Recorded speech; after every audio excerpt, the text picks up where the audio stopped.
আসসালামু আলাইকুম। এটিএন বাংলা সংবাদে সবাইকে স্বাগত জানাচ্ছি ফাতিহা শাফি। অবশেষে সিরিয়ায় আসাদ যুগের অবসান হলো। বিদ্রোহীদের তোপের মুখে বিমানে করে দেশ ছেড়ে পালিয়ে গেছেন প্রেসিডেন্ট বাশার আল আসাদ। এর মধ্য দিয়ে সিরিয়ায় আসাদ পরিবারের প্রায় ৫৪ বছরের শাসনামলের অবসান হলো।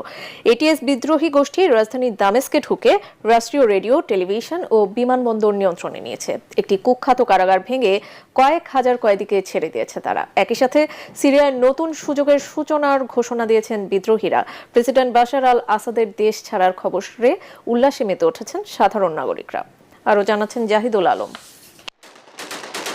মাত্র এক সপ্তাহের একটি অভিযান মসনদ হারালেন প্রায় ২৪ বছর ক্ষমতায় থাকা প্রেসিডেন্ট বাশার আল আসাদ।